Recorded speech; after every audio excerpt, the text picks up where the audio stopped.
esté yendo muy bien.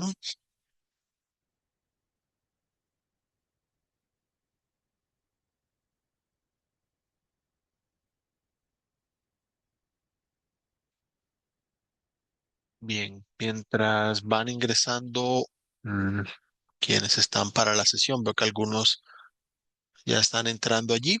Voy a aprovechar para darles un recordatorio precisamente de algunas cosas importantes para este caso.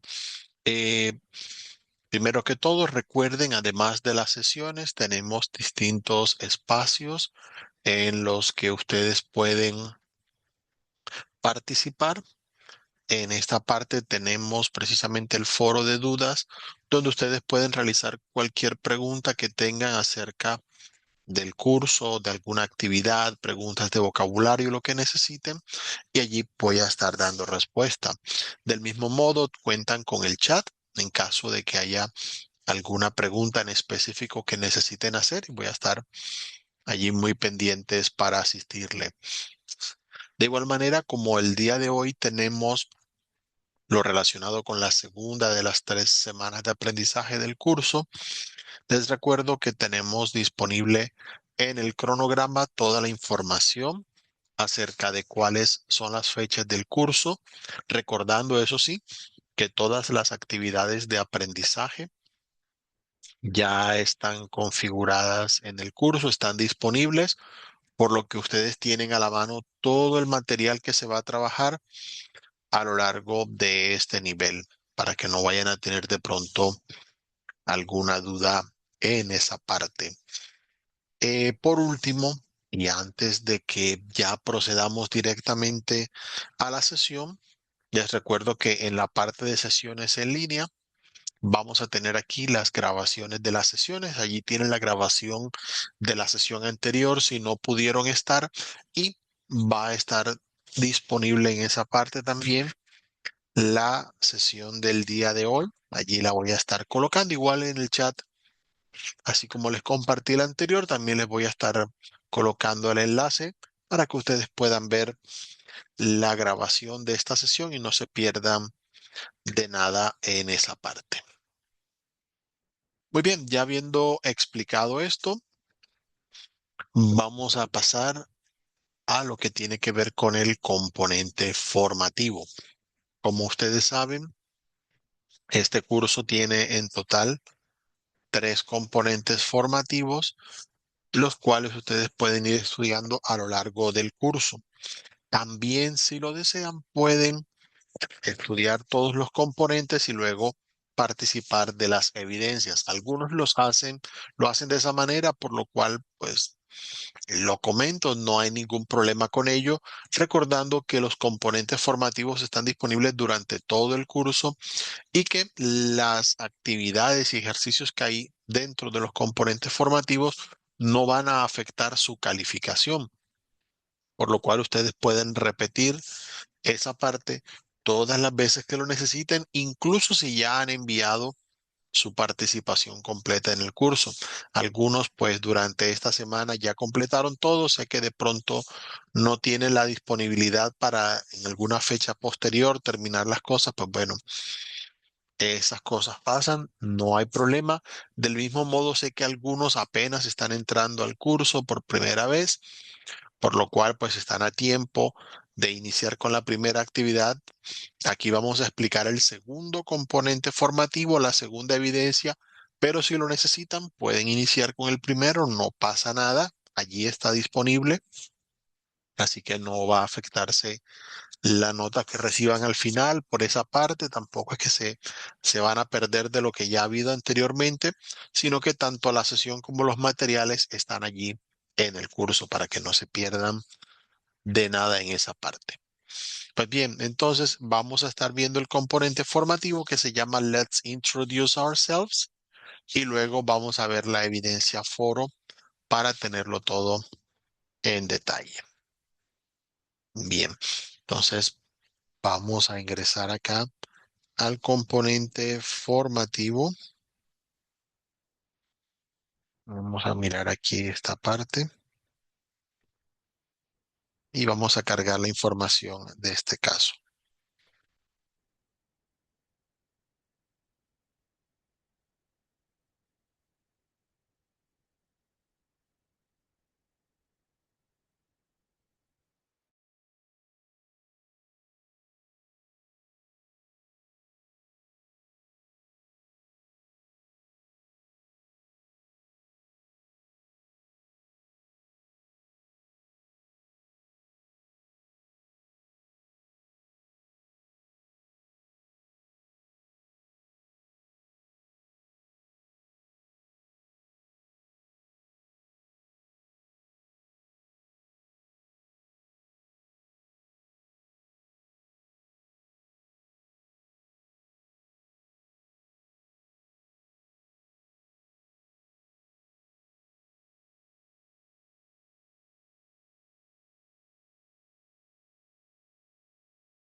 Bueno, entonces para la sesión que tenemos acá en esta parte, eso, ahí va dando acceso a quienes van entrando. Para esta sesión vamos entonces a trabajar lo que es en este caso el segundo componente formativo, teniendo enfoque en estos tres temas que tenemos en pantalla. Lo primero es la introducción al tiempo presente simple. Luego de eso vamos a estar haciendo una observación sobre los pronombres personales de sujeto y objeto y cerramos con lo que es la parte de personal information.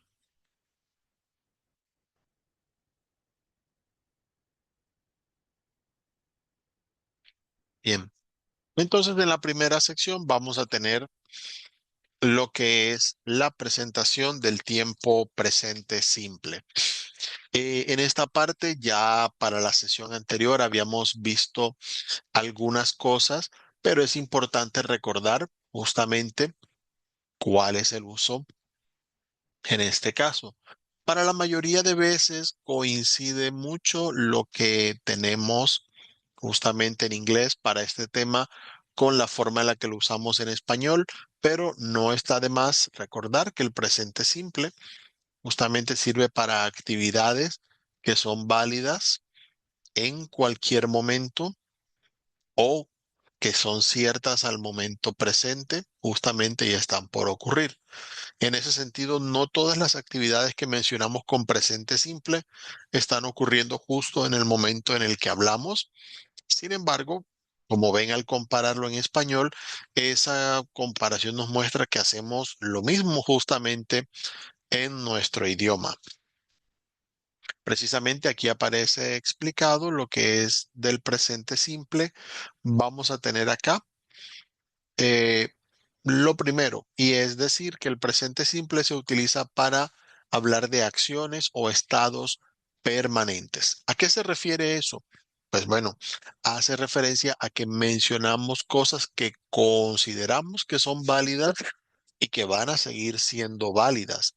Si yo digo, por ejemplo, Colombia has a huge hotel industry, decir que Colombia tiene una enorme industria hotelera es algo que considero que es válido en este momento y que va a seguir siendo válido a largo plazo. No sé si pueda cambiar de pronto al paso de los años, las décadas, pero por ahora la información que tengo y lo que sé me indica que es algo que parece que va a ser permanente o que va a seguir siendo de esa forma por mucho tiempo, por lo cual se suele utilizar en presente simple, solo para decir que es algo válido en todo tiempo. De la misma forma, cuando hablamos de acciones que vienen ocurriendo y que tienen precisamente cierta regularidad, lo cual significa que se van a repetir y que van a seguir siendo ciertos a lo largo del tiempo, también utilizamos el simple present. Por ejemplo, I go to the dentist every year. Si la persona cada año saca al menos una ocasión para ir al dentista, pues allí esa parte termina siendo válida en todo momento. Suponemos que lo va a seguir siendo de esa manera, por lo cual utilizamos el presente simple para hablar de actividades que se han estado repitiendo y consideramos que lo van a seguir haciendo. Para ir un poquito más específico, también lo mencionamos con rutinas, hábitos, cosas que son cotidianas, que se hacen con cierta frecuencia. Yo digo, Anna wakes up every day at 6 a.m. Si digo que ella se despierta todos los días a las 6, es algo habitual, es algo que se repite.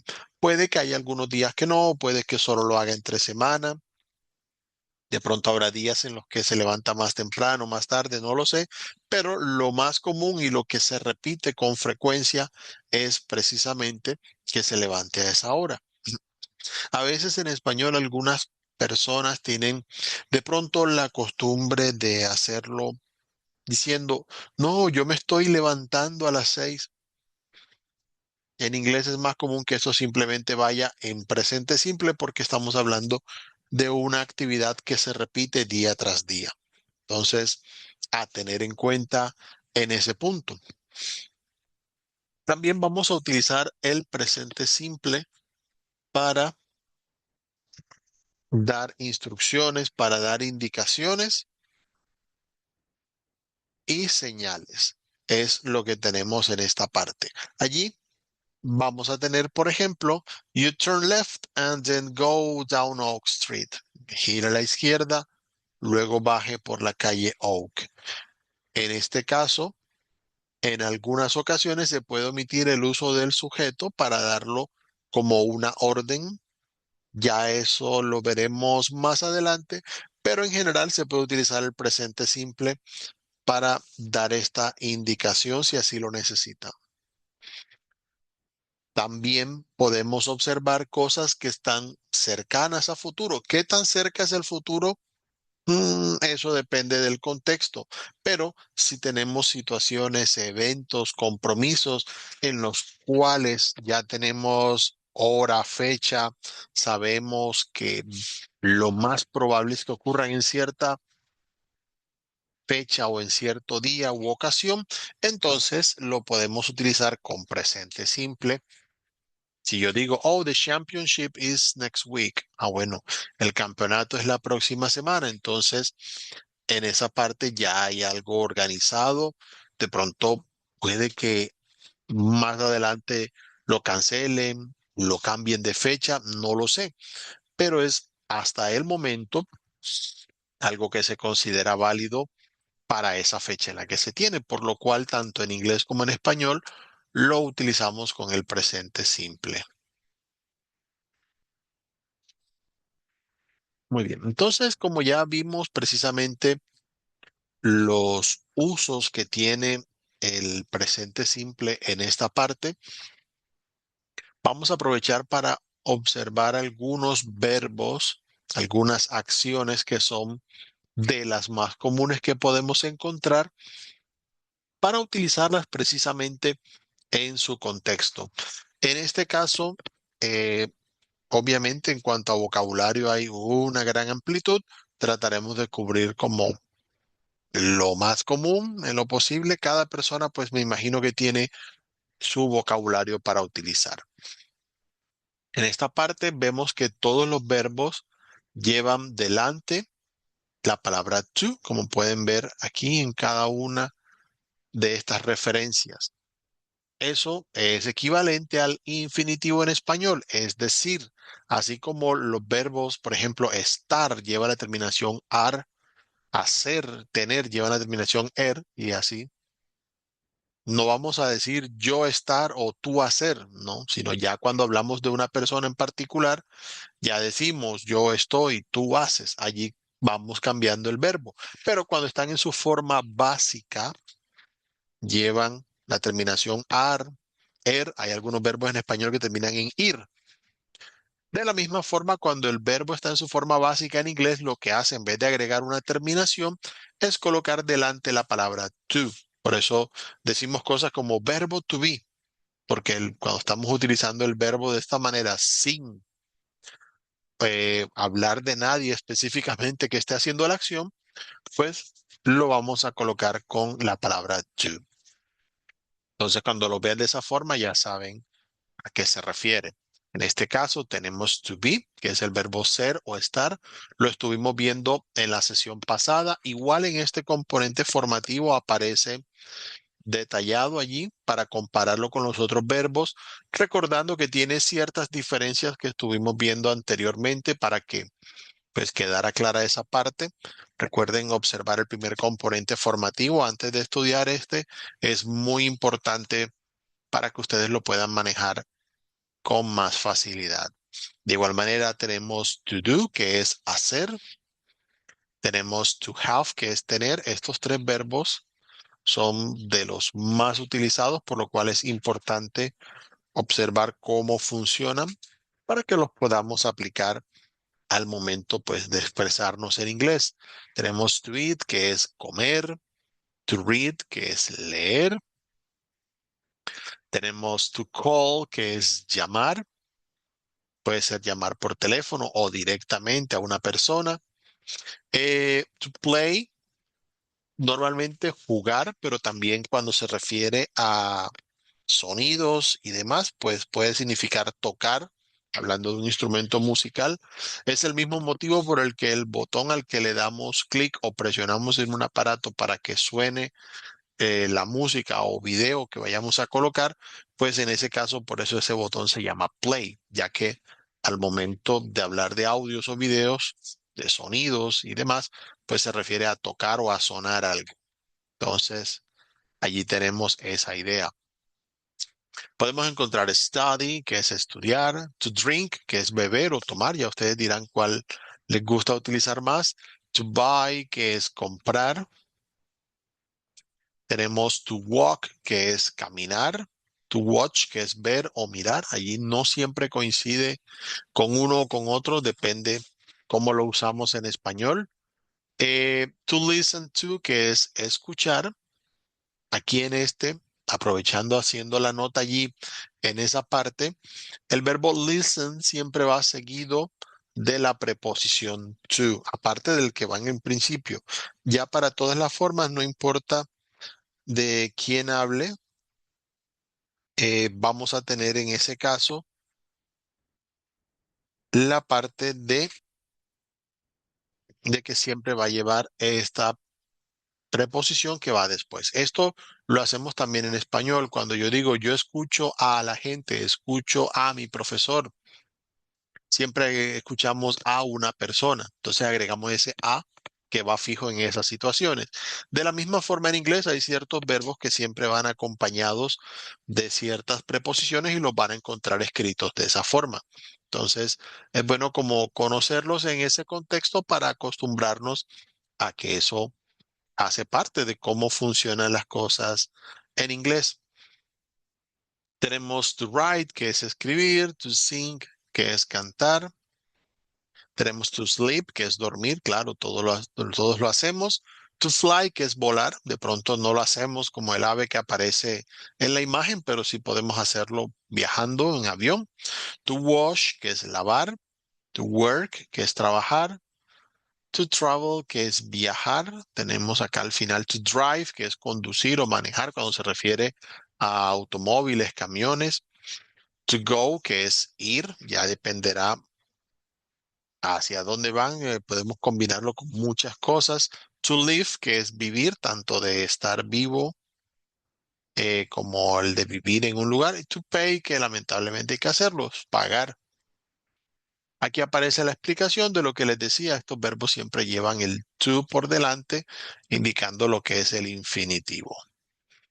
Pues bien, al momento de utilizar los verbos de esta manera, hay que tener en cuenta que hay una gran diferencia sobre cómo funcionan en español y en inglés. Así como les explicaba hace un momento, hay muchos verbos que llevan el to en esa parte porque no se está hablando de nadie, así como en español hacemos el ar, er, ir. Pero si digo, por ejemplo, el verbo trabajar, debo decir yo trabajo, tú trabajas, él trabaja, nosotros trabajamos, ellos trabajan.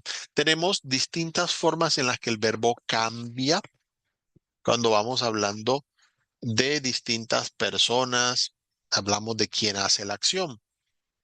Del mismo modo, lo hacemos precisamente con todos los verbos en español y es lo que llamamos la conjugación. Esto, sin embargo, no ocurre de la misma forma en inglés, sino que en inglés el verbo simplemente se le quita el to, así como vimos, y se coloca en todas las formas. Solamente para esta parte el verbo en inglés solo va a cambiar o agregar una forma distinta de conjugación cuando se habla de tercera persona en singular.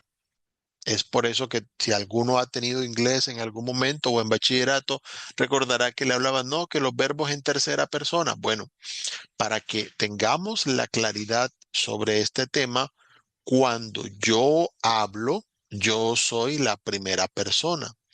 Cuando usted me escucha, usted es la segunda persona. Pero cuando menciono a algo o a alguien que no está en la conversación, digo, el compañero, la profesora, el gato, la ciudad, cuando tengo que mencionar de su nombre, por ejemplo, Lucía, Diego, bueno, ya entonces tengo que utilizar nombres. En ese caso, estoy refiriéndome a una tercera persona, estoy refiriéndome a alguien que no está en la conversación. Entonces, es en esos casos donde vamos a ver que al hablar de otra persona, de la que tenemos que decir él, ella, o tenemos que decir su nombre, o utilizar una palabra para mencionarlos porque no es con quien estamos hablando, en esos casos es donde hablamos de la tercera persona y es lo que aparece aquí en esta parte. Para este caso, vamos a tener un pequeño cambio en los verbos. Básicamente, los verbos en tercera persona van a agregar una S al final al momento de utilizarse en esa parte. Vamos a poder, en ese caso, cambiar un poco para especificar que estamos hablando de alguien más que no está en la conversación. De resto, no hay más conjugaciones. En ese tema, el inglés es más sencillo que el español, pero a algunos les cuesta porque simplemente estamos acostumbrados a cómo hacemos las cosas en español, no porque el de inglés tenga más complejo o más palabras o más opciones. El único verbo que lo hace un poco diferente es el verbo to be, por eso lo vimos en la sesión pasada, en el componente pasado, pero el resto de verbos funciona de esta misma forma. Hay algunas terminaciones como con el verbo to go, que es ir, que en vez de agregar la S agregan ES, simplemente para que suene mejor. Es una cuestión de costumbres y algunos verbos como to study, que es estudiar, cambian la Y por I latina al utilizarlo en tercera persona. Por cierto, para todos estos casos tenemos, si se dan cuenta, un botoncito donde podemos presionar y escuchar la pronunciación de cada una de estas formas. Entonces, a algunos les gusta tener esta tablita de verbos, pero en realidad no es tan necesaria. Simplemente nos debemos acordar de cambiar el verbo con esa terminación, S o ES al final, cuando vamos a hablar de una tercera persona en singular, que sea solamente una. Ahora, hablando de esas terminaciones, ustedes van a tener acá un video que ustedes van a poder observar cuando estén estudiando el componente formativo y les va a explicar precisamente eso que les comentaba, que en algunas ocasiones no solo se agrega S, sino ES. Más que nada cuando hay ciertas terminaciones como las que vemos allí en pantalla, en las que el sonido es muy parecido al de la S, por lo cual sería muy difícil pronunciarla solo agregando la letra S. Si tengo allí, por ejemplo, watch, que es mirar, si solo agregara una S sería watch. Básicamente me podía terminar mordiendo la lengua en ese caso, entonces se dice watches para que pueda hacerse la tercera persona. Wash, washes, lo mismo. Si solo agregamos la S, es muy difícil de pronunciar, por lo cual se agrega la terminación ES. Para esta parte también, cuando termina en O, se hace lo mismo.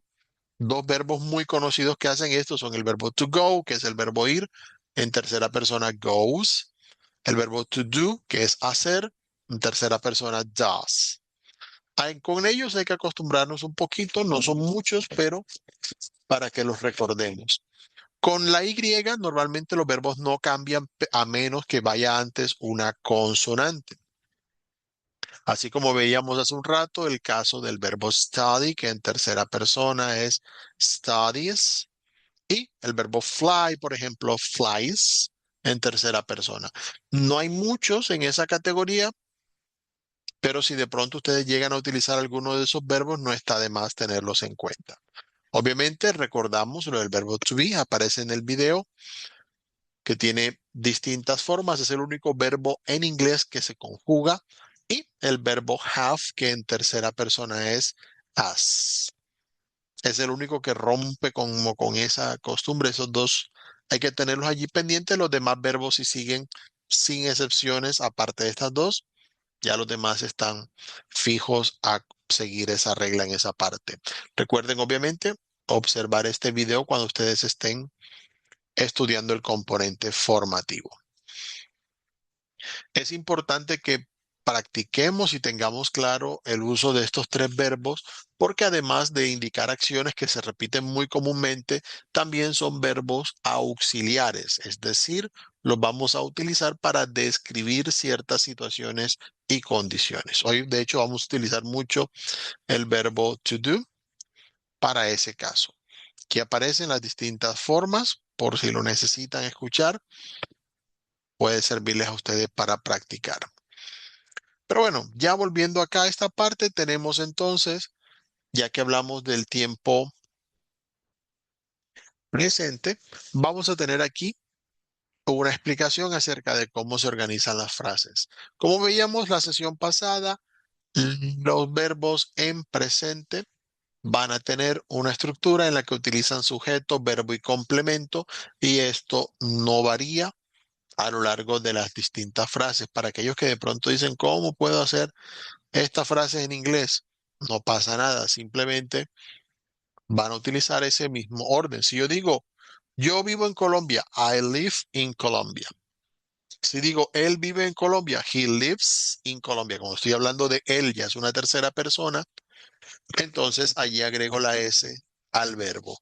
Pero el orden no cambia en esa parte.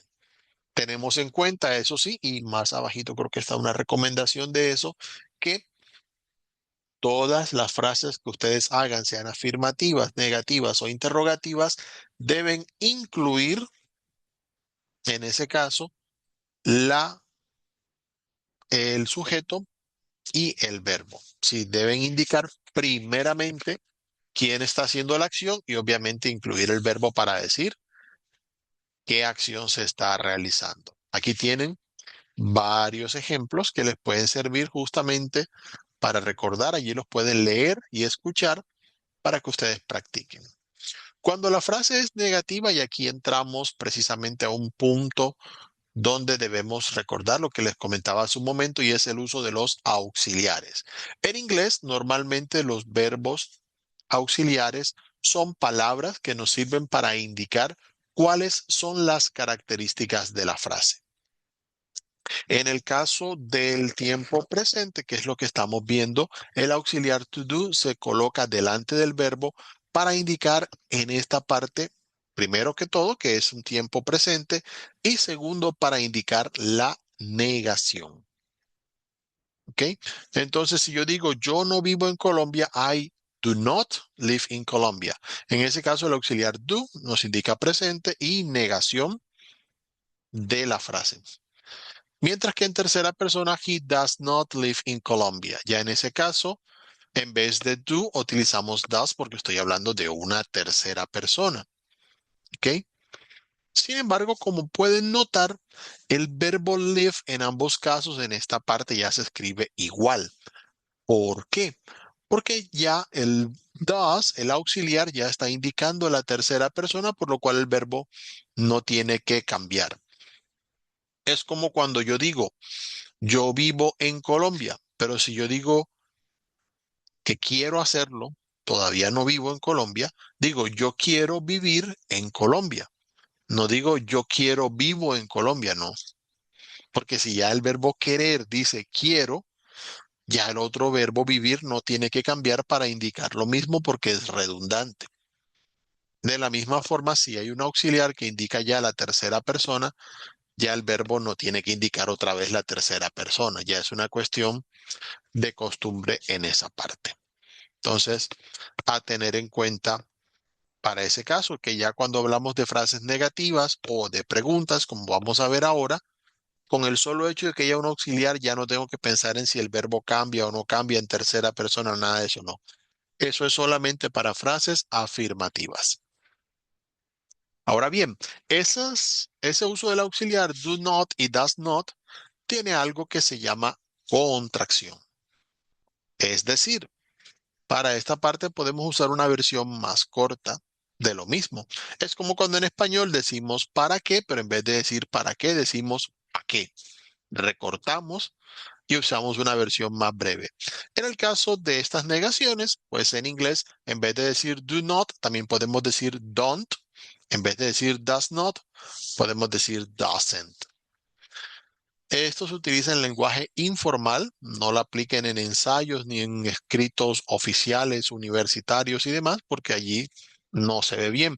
Pero en el hablar del día a día de la gente es muy normal utilizarlo, no es tampoco mal visto ni nada de eso, simplemente es informalidad, solo a tener en cuenta en caso de que algún día necesiten estar en un contexto formal, allí sí no lo utilizan mucho. Al hablar de preguntas, podemos utilizar nuevamente el auxiliar do, solo que en esta ocasión va a ir al principio de la frase. Do I live in Colombia para decir yo vivo en Colombia? Simplemente hacer la pregunta. Miren que incluso hablando de frases afirmativas, negativas o interrogativas, el orden de sujeto, verbo y complemento no cambia en ningún momento en las frases. Por si acaso tenemos pendiente allí ese punto. No van a tener que pensar en otro orden. Pero el auxiliar sí va a ir al principio, por lo cual si ustedes escuchan que una frase que a ustedes les dicen empieza por do, muy probablemente les están preguntando algo de ustedes. O si empieza por does, significa que les van a preguntar algo sobre alguien más. Entonces, para que estén pendientes de ese identificador que les va a ayudar precisamente a comprender. Ahora bien, en este puntico sí hay que tener allí un poquito de memoria porque es algo diferente con lo que tenemos en español y es que al hacer preguntas en inglés que se respondan con sí o con no, no se puede solamente responder yes y no, sino que debemos incluir el auxiliar que tenga la pregunta. Por ahora estamos viendo solo el auxiliar do, pero cuando haya otros auxiliares, pues deberán utilizar el mismo auxiliar que tenga la pregunta. Si dice la pregunta, por ejemplo, ¿Do you buy fast food? ¿Tú compras comida rápida? Ah, sí. Entonces, oh yes, I do. Debo repetir el mismo auxiliar do que aparece en la pregunta para hacer la respuesta. Mientras que si digo, por ejemplo, oh, does he drive a sports car? Él maneja un auto deportivo, pero resulta que no lo hace en realidad. Entonces, bueno, no, he doesn't.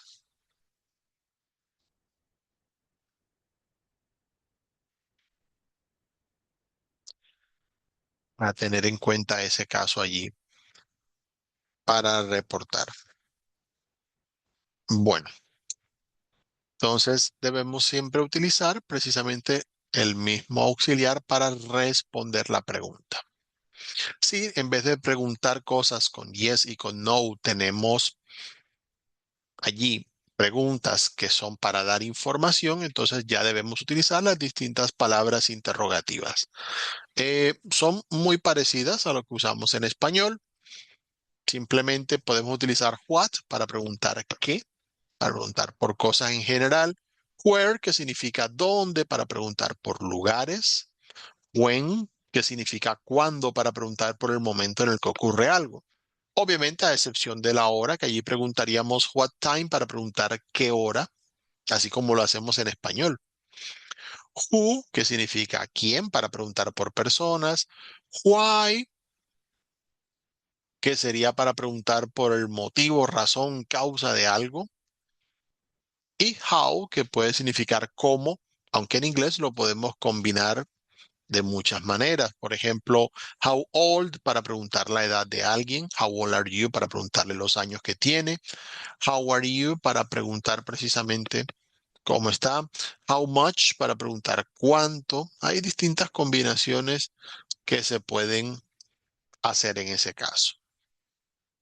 Igual cuando coloquen una palabra interrogativa que sea para pedir información, pues va a ir al principio de la frase. Por ejemplo, what do you buy in the mall? ¿Qué compras en el centro comercial? O where does she go on weekends? ¿A dónde va ella los fines de semana? Allí tienen distintas formas en las que se puede preguntar esto. Pues la palabra interrogativa va al principio, pero teniendo en cuenta que en ese caso el orden de sujeto, verbo y complemento no cambia. Y para más referencia, miren que aquí van a tener un ejemplo con una frase con el verbo eat, que es el verbo comer. Y como verán, aunque aparecen todas las formas allí en ese caso, en realidad no cambia mucho el verbo, así que no es como tan necesario, pero sí les puede servir para practicar y escuchar en esa parte todo lo que necesiten. Entonces, a tener en cuenta de lo que es el presente simple, de cómo funciona, de cómo lo podemos aplicar. Al cerrar esta sección del componente formativo, vamos a tener en esta parte una actividad didáctica. Recuerden que esta actividad no es calificable, es solamente para que ustedes revisen sus conocimientos. Si de pronto hay muchas dudas, pueden regresar, repasar precisamente lo visto en el componente formativo. Esta actividad didáctica es justamente para revisar el uso de los distintos verbos en presente simple. Si va el verbo to be, debemos revisar. Recuerden que el verbo to be tiene tres formas. Lleva am siempre, is cuando hablamos de una tercera persona o are para los demás casos. Entonces, y para los otros verbos debemos mirar, este verbo requiere tercera persona, si estoy hablando de un solo objeto o una sola persona o estoy hablando de varios, allí dependerá en ese caso del uso. Entonces, para que lo tengamos presente y repasemos precisamente esa parte.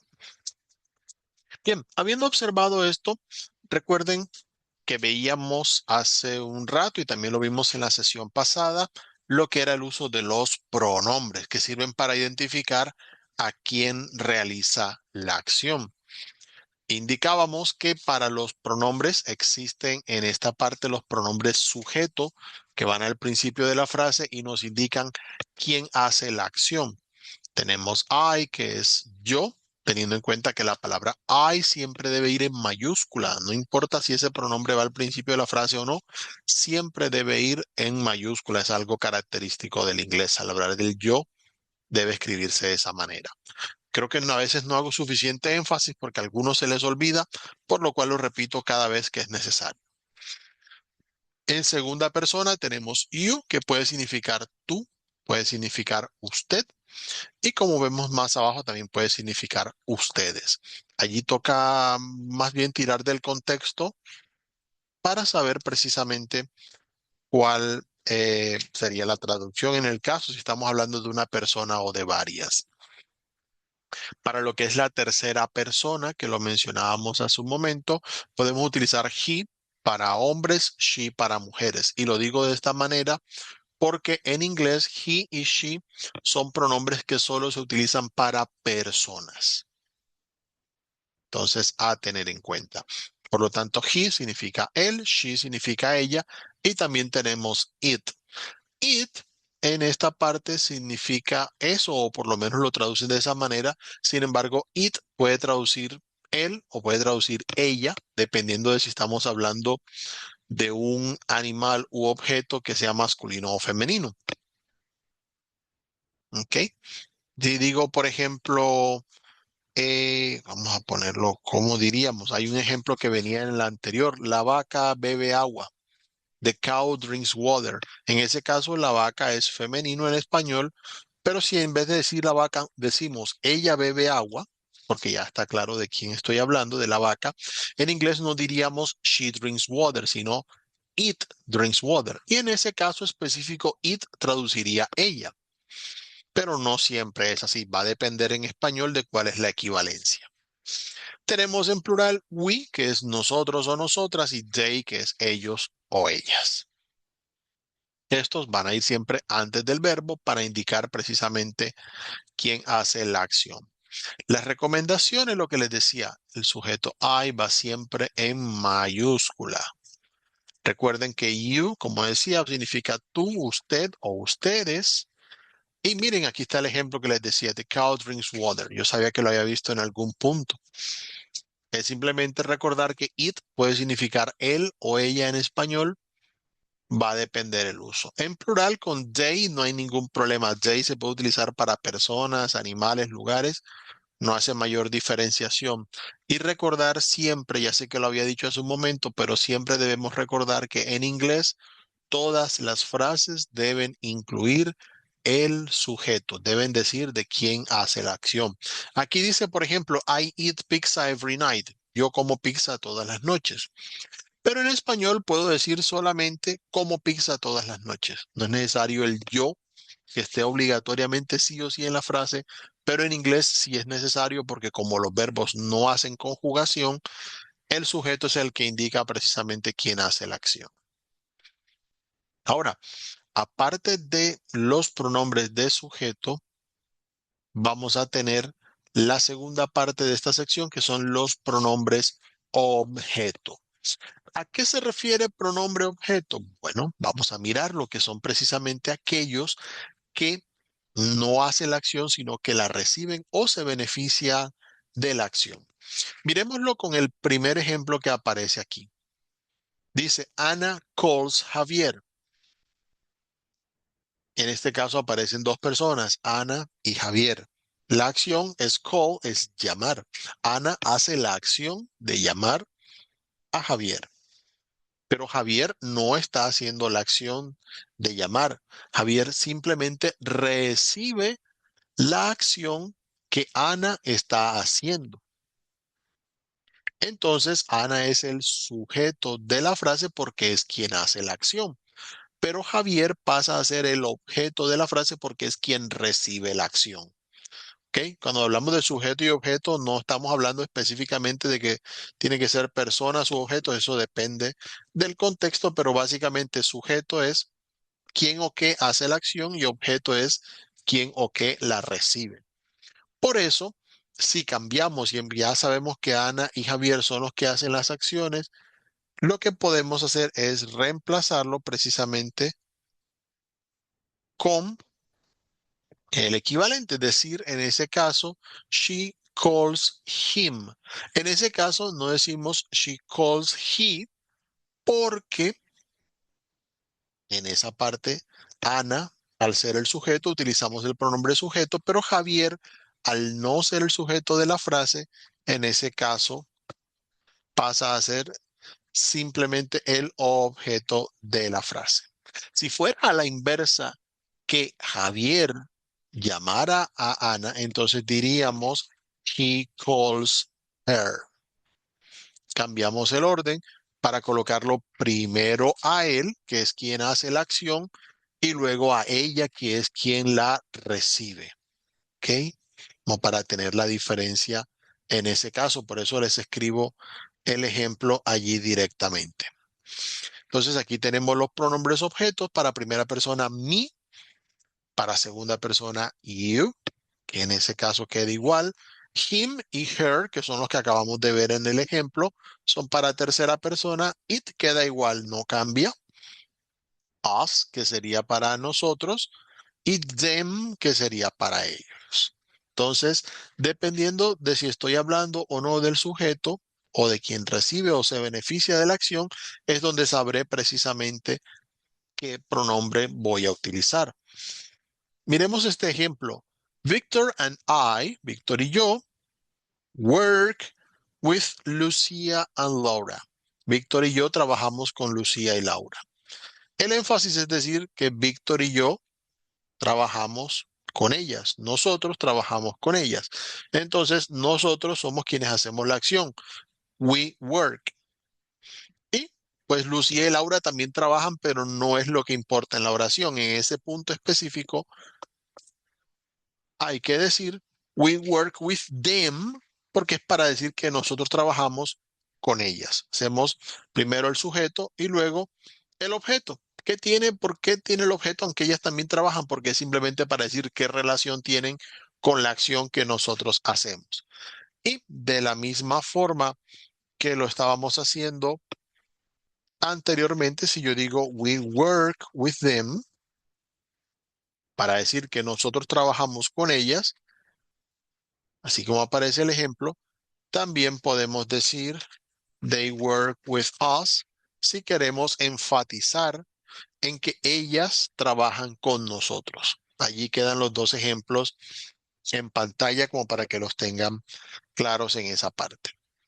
Básicamente, el sujeto va antes del verbo e indica quién hace la acción o a quién quiero enfatizar que hace la acción, mientras que después del verbo va el objeto, que es para decir quién está relacionado con la acción o quién la recibe o se beneficia de la acción, ¿no? Para que lo tengamos allí presente en esa parte. Luego que hagan esta práctica, recuerden que tienen una actividad didáctica en la cual ustedes van a poder repasar justamente esa parte. Aquí van a tener unas frases en las que van a reemplazar algunas partes de la frase con el pronombre que corresponda. Por ejemplo, he drinks coffee at breakfast. Él toma café en el desayuno. Si quiero decir simplemente que él lo toma en el desayuno, para no decir necesariamente la palabra café, ¿qué pronombre podría utilizar en ese caso? Recuerden revisar si va antes del verbo es sujeto, si va después del verbo, como en este caso, es objeto, y mirar qué pronombre le corresponde. De esa manera, en cada una de las frases vamos repasando allí y le damos enviar cuando ya lo hayan respondido para mirar que lo estén haciendo bien. Bueno, pasamos a la última sección, que es la de información personal. En ella vamos a tener algunos detalles que pueden servirles a ustedes. Les recomiendo que los practiquen mucho. Miren que allí tienen para escuchar cada una de las frases de ejemplo que tenemos. Repasen escuchando, practiquen la pronunciación para que esto les pueda ayudar más adelante justamente en su aprendizaje. Lo primero que tenemos en esta parte es lo relacionado con el nombre. Ahora, además de esto, pues allí vamos a tener otras cosas, pero por ahora esta. Podemos preguntarle a la persona, What's your name? Para preguntarle el nombre, o Who are you? Para preguntarle quién es, o quién es usted, o quién eres. Who are you puede sonar un poco rudo en algunos casos, pero en general sí se puede utilizar para esa parte. Entonces puedo responder diciendo My name is, y doy el nombre, o I am para decir quién soy. Si necesitan más ejemplos, miren que abajo esta sección tiene varios así. Allí van a tener un enlace de un sitio web externo, pero donde pueden mirar varios ejemplos acerca de cómo dar el nombre precisamente en esa parte.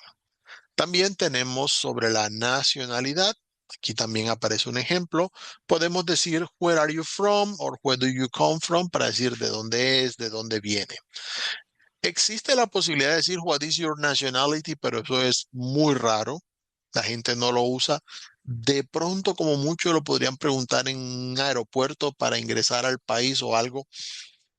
Sería como lo único. Pero la palabra nationality casi no se usa. Allí podemos responder, por ejemplo, I am Colombian. Soy colombiano o colombiana. Es igual. Recuerden que en inglés estas palabras de características no cambian por masculino, femenino, ni singular, plural. Así que no hay que darle como mucha diferenciación. Las nacionalidades en inglés son bastante sencillas, la mayoría terminan en "an", como American, Australian, Brazilian, Canadian. Hay unas que terminan en "is", como Japanese, Portuguese. Hay unas que terminan en "ish", como English o French, que son parecidas allí en ese sentido. Ya ustedes mirarán precisamente las que necesiten. Si lo desean, hay un enlace aquí a un video que da más palabras de nacionalidad que a ustedes les pueden servir si las desean conocer para que las tengan referenciadas. No está de más en ese caso. Hablando de información personal, pueden hablar también de su profesión u ocupación. Así que podemos preguntar, What is your profession? O What is your occupation? Ya en esa parte, pues no todas las ocupaciones son profesionales, pero hay muchas personas que tienen profesiones. Si hablamos de trabajo como tal, podemos también preguntar de manera más informal, What do you do for a living? Como a qué te dedicas, digamos, con qué te ganas la vida sería el equivalente. Nuevamente, como ocupaciones y profesiones hay muchas, podemos aquí tener algunas opciones, como por ejemplo accountant si es contador, baker si es panadero, butcher si es carnicero, carpenter para el carpintero, journalist para quien es periodista, secretary para secretaria, etcétera, etcétera, etcétera. Obviamente hay muchas opciones. Aquí van a encontrar un enlace de un video que tiene otras más. Recuerden que si de pronto necesitan alguna otra que no esté por aquí disponible, Me pueden preguntar, yo les puedo dar la recomendación. Ahora bien, pasemos a lo de la dirección. Aquí va relacionado con algo que vimos en la sesión pasada, que era sobre los números. Recuerden que al dar las direcciones, vamos a dar los números dígito por dígito. Los ejemplos, el ejemplo, perdón, que aparece en pantalla es de una dirección de otro país. Ya ustedes saben que Colombia es diferente al resto del mundo con esto de las calles, carreras transversales, diagonales. Es algo único de nuestro país, pero si por ejemplo estamos en otro país, normalmente vamos a encontrar que se da el número y nombre de la calle. Y si yo vivo en el 126 de la avenida principal, digo 126 Main Avenue. No digo 126. Nadie hace eso, créanme. Entonces, para este caso, doy la dirección como la da el común de la gente utilizando los dígitos. Por eso la sesión pasada les dije, es importante que practiquen los números del 1 al 10 porque son los que más van a utilizar. Sin embargo, si dan su dirección, allí sí la recomendación, utilizar calle y carrera, incluso aunque estén hablando en inglés y tienen que dar su dirección, pueden utilizar street y carrera si es que la otra persona conoce el tema, pero para las personas que hablan inglés, street es cualquier tipo de calle, no solo las que van en un solo sentido. Recuerden que aquí si la calle va en un sentido, la carrera va en otro. Para ellos todas son street y street. Entonces puede ser confuso ese caso. Pero si deben dar la dirección para un envío o algo, coloquen calle, carrera, así como ustedes lo ponen en español, para que las cosas que pidan les lleguen a su casa. Palabras que pueden utilizar también, aparte de street, tenemos avenue, que es avenida, road, que es camino o vía, a veces que son un poco más pequeños que las calles. Neighborhoods, tienen que hablar del barrio donde viven. Corner, para hablar de una esquina, especialmente en los países donde las calles son por nombres, es muy común hablar de la esquina de la calle principal con la calle Maple, por ejemplo. City, para hablar de la ciudad en la que viven.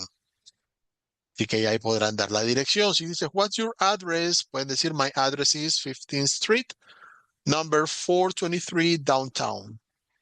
Allí damos la indicación. Si la persona conoce, puede decirle, my address is calle 15, number 423. También es una opción válida para ese caso. Bueno, hablando de números de teléfono, lo mismo que acabamos de explicar, los números se van a decir dígito por dígito. Al preguntar, what's your phone number? Puedo decirle, my phone number is 5702-3460. Si quiero dar el ejemplo que está ahí en pantalla. No se colocan por grupitos o demás. Estas recomendaciones que aparecen aquí no son tan comunes en inglés americano. Más los británicos son los que utilizan esto de que en vez de zero, a veces dicen solamente O, de que utilizan double cuando es doble, doble cinco, double five, triple siete, triple seven. En inglés americano casi no se usa eso. Y tenemos por último lo de la edad. Recuerden que preguntábamos que podemos decir how old are you. Lo vimos hace un momento el ejemplo para decir cuántos años tienen. En inglés, ojo con esto, no se usa el verbo have para la edad. ¿Ok? De la misma forma, cuando hablamos de los años que tiene la persona, utilizamos la expresión years old. Si digo, por ejemplo, que Sandra tiene 24 años, digo Sandra is 24 years old o digo Sandra is 24. Pero nunca se dice Sandra is 24 years. No. O colocan todo el years old o no lo colocan. O para que tengan presente allí cuando vayan a dar la edad. Bueno, el otro tema que tenemos en esta parte es que estamos un poquito sobre el tiempo, pero espero que allí tengan el tiempo para este caso, es sobre la familia. Este es bastante breve porque de hecho es más sencillo en inglés que en español. Tenemos mother and father, que son madre y padre. Tenemos daughter y son, que son hija e hijo. Tenemos sister y brother, que son hermana y hermano. Estas 6 palabras se repiten mucho en el resto del vocabulario de la familia. Aparte de eso, tenemos wife y husband, que son la esposa y el esposo. Y para hablar de la familia podemos encontrar, por ejemplo, parents, que son los padres de familia cuando hablamos de papá y mamá. Cuando vayan a hablar de los padres de familia, utilizan parents en general para referirse a un grupo que tenga tanto papá como mamá. Cuando hablamos de hijos, pueden utilizar children. Children significa niños, pero en el contexto de la familia, si yo digo que tengo hijos e hijas y quiero decir estos son mis hijos, puedo decir they are my children. Estos son mis hijos. Así usted tenga 100 y sus hijos 80, puede utilizar la palabra children en ese caso. Si dice they are my sons, significaría que solo son varones, por si acaso. Estos son mis hijos, pero sea todos en masculino. Entonces, pendiente de la diferencia. También tenemos siblings cuando tenga tanto hermanos como hermanas. Lo mismo, si yo digo they are my brothers, todos son hermanos, pero si digo they are my siblings, puede que haya hermanos y hermanas. Allí para que tengan la diferencia. A ese mismo vocabulario que vimos ahorita le pueden agregar grand para hablar de abuelos y nietos. Si digo grandmother, es la abuela. Si digo, por ejemplo, grandson, es el nieto. Es el mismo vocabulario que acabamos de ver, simplemente le agregamos el grand. Si necesitan hablar de bisabuelos, agregan el great y tatarabuelos, el great otra vez y van agregando. Y así como en español agregamos varios tatarabuelos, así mismo en inglés se puede agregar el great grandfather y etcétera. Allí dependerá de cuántas generaciones vayan. Para los casos de la familia extendida, de los hermanos y hermanas de nuestros padres, pues podemos utilizar aunt y uncle para la tía y el tío, niece y nephew para los sobrinos y cousin para primos y primas. Es la única palabra de todo este vocabulario que aplica tanto a hombres como a mujeres. A veces pasa con el vocabulario. Los in-laws, la familia política o la familia que obtenemos por matrimonio. En ese caso, utilizamos nuevamente el mismo vocabulario del principio, solo que le agregamos el in-law al final. Entonces, mother-in-law y father-in-law son nuestro suegro y suegra. Daughter-in-law y son-in-law pasan a ser la nuera y el yerno. Más fácil que en español, que a veces hay gente que se enreda con si es la yerna o cosas así. Ha pasado. Y los hermanos y hermanas de nuestra pareja pasan a ser nuestros sister-in-law y brother-in-law, la cuñada y el cuñado. Y el mismo vocabulario de base, pero agregando la palabra step, puede utilizarse para los padrastros e hijastros, aquellos que son por nueva pareja o por adopción. En este punto, como siempre, si no les gusta usar la palabra porque me han dicho, profe, no, él es mi padrastro, pero yo le digo papá, no le digo padrastro, no pasa nada. Ustedes son quienes determinan precisamente cómo es su vínculo familiar. Pueden utilizar stepmother y stepfather para madrastra y padrastro, stepdaughter y stepson para hijastra e hijastro. Lo mismo stepsister y stepbrother para hermanastra y hermanastro, o incluso half sister o half brother si quieren especificar que es media hermana o medio hermano. Igual aquí para el ejemplo, si quieren verlo, hay una estructura de un árbol familiar donde ustedes pueden ver cómo van relacionados todos los miembros de la familia. Y al final también va a haber una práctica que es básicamente una conversación en la que ustedes pueden, tomando las palabras que están a la derecha, las arrastran con el mouse o con el dedo si lo están haciendo en celular y las llevan hacia los espacios donde van para completar estas frases. Bueno, en general eso es lo que tiene el componente formativo, por si acaso, o para que lo podamos observar en esa parte. Luego de que hayan observado el componente formativo, recuerden que para esta semana ustedes deben hacer el foro Let's Meet. Es la segunda evidencia del curso. En la guía de aprendizaje que les recomiendo la sigan, miren que van a encontrar algunas indicaciones que les pueden ayudar. Básicamente, recuerden hacer frases siguiendo lo que acabamos de estudiar. Colocan su nombre, edad, de dónde son, qué profesión tienen, si saben hablar, por ejemplo, de qué cosas hacen en el tiempo libre, todo lo que ustedes consideren que es relevante o que quieran agregar, practicar su vocabulario, pueden hacer. ¿Cómo participo de la evidencia? Pues muy sencillo, voy aquí donde está el enlace del foro Let's Meet. Recuerden, no es el foro social no es calificable, sino aquí en el foro Let's Meet es donde ustedes van a participar. Allí van a colocar añadir un nuevo tema, colocan el título que le quieran poner y luego proceden en esta parte. Colocan allí, hello, my name is, y colocan todo lo que ustedes consideren que deben incluir para su presentación personal. Esta es calificable, por lo cual participen en este foro solamente cuando ya tengan claro el tema, que ya hayan estudiado los componentes formativos para que no vayan a tener inconvenientes. Obviamente, para este caso ya ustedes tendrán allí en cuenta lo aprendido para poder aplicar. Ya en la próxima sesión vamos a estar viendo el tercer componente formativo, las últimas evidencias que vienen en esa parte, pero por hoy ya esto es lo que teníamos para ver en este componente formativo de hoy.